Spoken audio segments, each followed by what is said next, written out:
Righteousness ಅಂದ್ರೆ ಏನು? ಹೃದಯದಲ್ಲಿ ಸನ್ನಡತೆ ಇರಬೇಕು. ನಾನು ಗುರುಗಳು ಮಾಡುವಂತ ಎಲ್ಲ ಕಾರ್ಯಗಳನ್ನು ನೋಡ್ರಿ, ನೀವು ಕರ್ನಾಟಕದ ಮಠಗಳನ್ನು ಸೂಕ್ಷ್ಮವಾಗಿ ಗಮನಿಸಬೇಕ್ರಿ. ಒಂದು ಸಣ್ಣ ಮಠ ಐತಿ ಅಂದ್ರೂ 4 ಹುಡುಗರಲ್ಲಿ ಇಟ್ಕೊಂಡು ಓದಿಸ್ತಿರ್ತಾರೆ. ಅಪ್ಪ ಅವರು ಸಾವಿರ ಮಕ್ಕಳಿಗೆ ಓದಿಸ್ತಾರೆ. ಎಲ್ಲ ಕಡೆಗೂ ಮಠಗಳನ್ನ ನೀವು ಸೂಕ್ಷ್ಮವಾಗಿ ಗಮನಿಸ್ರಿ. ಸಣ್ಣ ಮಠ ಐತಿ ಅಂದ್ರೂ 4 ಮಕ್ಕಳಾದ್ರೂ ಅವ್ರು ಓದಿಸ್ತಿರ್ತಾರ. ಇಲ್ಲಿ ರೈಚಿಯಸ್ನೆಸ್ ಅಂದ್ರೆ ಏನು? ಸದಾಚಾರವನ್ನ ಮಕ್ಕಳಲ್ಲಿ ಇನ್ಸ್ಟಿಲ್ ಮಾಡಬೇಕು. ಇಲ್ಲದೆ ಹೋದ್ರೆ ಏನಾಗ್ಬಿಡ್ತದೆ, ಈಗ ಮಕ್ಕಳಂತೂ ಮೊಬೈಲ್ ಒಳಗೆ ಅಡಿಕ್ಟ್ ಆಗಿಬಿಟ್ಟಾರೆ. ನೀವು ಸಣ್ಣ ಹುಡುಗರು ಅಲ್ಲಿ ಆಟ ಆಡ್ತಿರ್ತಾರೆ, ಪಬ್ಜಿ ಗೇಮ್ ಆಡ್ತಿರ್ತಾರೆ.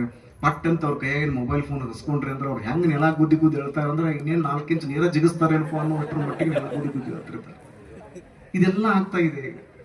ಅಂತ ಹಿನ್ನೆಲೆಯಲ್ಲಿ ರೈಚಿಯಸ್ನೆಸ್ ಅಂದ್ರೆ ಸದಾಚಾರವನ್ನ ಮಕ್ಕಳಲ್ಲಿ ಕಲಿಸಬೇಕು ಅಂತ ಹೇಳಿ ಗುರುಗಳು ಬಹಳ ದೊಡ್ಡ ಕಾಯಕ ಕೈಂಕರ್ಯವನ್ನು ಮಾಡ್ತಾ ಇದ್ದಾರೆ. ಕೊನೆಗೊಂದು ಮಾತನ್ನು ಹೇಳಿ ನನ್ನ ಮಾತನ್ನ ಪೂರ್ಣಗೊಳಿಸ್ತೇನೆ.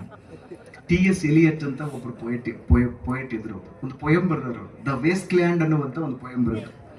ಸಾಧ್ಯ ಆದ್ರೆ ತಾವೆಲ್ಲ ಓದಬೇಕಾದ್ರೆ. ಇಡೀ ಜಗತ್ತಿಗೆ ಒಂದು ಬಹಳ ದೊಡ್ಡ ಸಂದೇಶವನ್ನು ನೀಡಿದಂತವ್ರು T.S. ಎಲಿಯಟ್ ಅವರು. ಅವರಿಗೆ ನೊಬೆಲ್ ಪಾರಿತೋಷಕ ಬಂತು. ಆ ವೇಸ್ಟ್ ಲ್ಯಾಂಡ್ ಅನ್ನುವಂತ ಒಂದು ಪೊಯಂ ಅಲ್ಲಿ ಕೊನೆಗೊಂದು ಮಾತು ಹೇಳ್ತಾರೆ ಅವರು, ನನಗೆ ಬಹಳ ಖುಷಿ ಕೊಡುವಂತ ಮಾತು. ಈ ಬೃಹದಾರಣ್ಯಕ ಉಪನಿಷತ್ತಿನ ಒಂದು ಮಾತನ್ನು ಹೇಳ್ತಾರೆ ಅವರು. ಅಲ್ಲಿ ಬೃಹದಾರಣ್ಯಕ ಉಪನಿಷತ್ತಿನ ಒಂದು ಮಾತನ್ನ ಅವರು ತಮ್ಮ ಪೊಯಂ ಅಲ್ಲಿ ಬರೀತಾರೆ. ಈ ವರ್ಲ್ಡ್ ವಾರ್ ಎಲ್ಲ ನಡೀತಾ ಇತ್ತಲ್ಲ, ಆ ಸಂದರ್ಭಕ್ಕೆ ಅನುಗುಣವಾಗಿ ಅವರು ಬರೀತಾರೆ, ದತ್ತ ಅಂದ್ರೆ ಕೊಡೋದು, ಕೊಡ್ಬೇಕು ನೀವು ಅಂತ. ಆ ಬೃಹದಾರಣ್ಯಕ ಉಪನಿಷತ್